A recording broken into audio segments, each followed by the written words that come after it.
I posted this in a comment in another post, and another user suggested I share it here. So why not? So I've been on Grindr for about 10 years, 5 of which were legal. I'm not proud of it, and had plenty of messed up experiences. This one in particular reminds me of when I was at a party without my car. I was 19 in college, and my phone was at 10%, but a decently hot Grindr guy said he could pick me up, and we could hang out at his place before he drove me home. So of course I jumped on the opportunity. Anyway, we got to his place, and he got me pretty drunk, which isn't usual for me, but never tried to make a move. I assumed he was going to wait and just convince me to stay the night later on. Finally my phone died after about 2 hours. The last 1% lasted a lot longer than the rest. And I didn't even have to say anything before he noticed it was dead. Then he stood up and was like, "Well, let's go to the car then." When I asked him if he had a charger I could use, he just said, "No." After we got in the car, he got kind of quiet and less flirty, and I spaced out just enjoying his music and looking out the window. I didn't even notice that he never asked me where I lived, till I realized we'd been driving for over an hour. Not even towards my town, but into the canyons of Greater Salt Lake City. I asked him where we were going, and he just said, "Thought we could just go for a drive."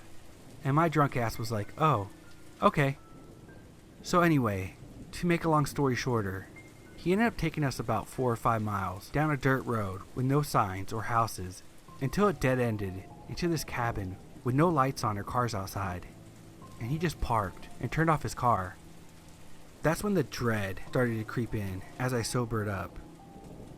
I said I drank too much and I should probably head home, but he didn't even respond. He just sat there staring at the cabin. Then he was like, "You said you like to be kinky. You're pretty submissive, correct?" And I was like, sure, but I just meant like normal rough kind of stuff. Nothing wild."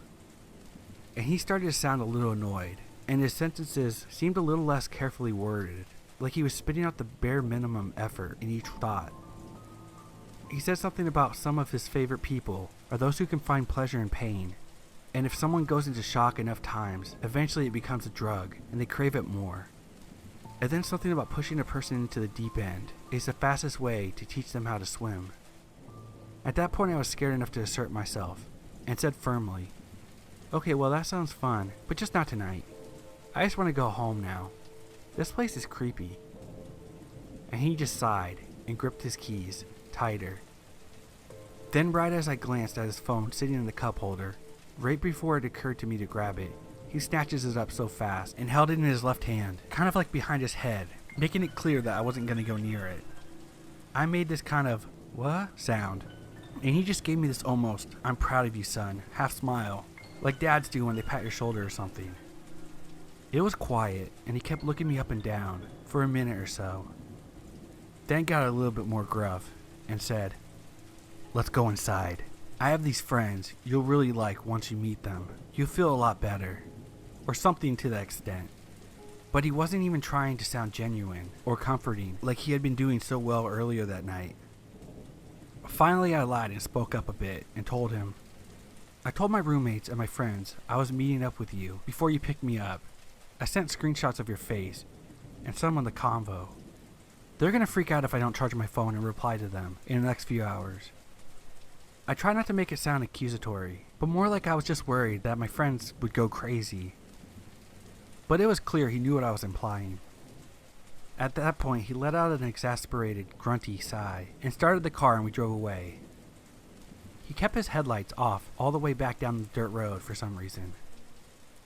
Driving back, I got nervous about him stalking me or coming after me in the future, so I tried to apologize and tell him I was down to hang out another time. But tonight was just not feeling great for me. Blah blah blah. He didn't say a single word to me the whole drive back. He didn't ask me where I lived, and I didn't intend to tell him either. But he dropped me off at a McDonald's about 40 miles away from my apartment. And when I was stepping out, he suddenly leaned over and gave me a hard shove, so I almost fell out the rest of the way. He grabbed my backpack off the floor and flung it out his window across the parking lot and peeled out with the passenger door still open. He broke my laptop and cracked my phone, and I had to ask a stranger to use their charger and call an Uber. But at this point, I was just so anxious to get home, I didn't really give a crap.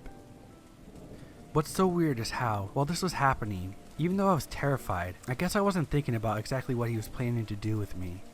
I just knew I needed to get away.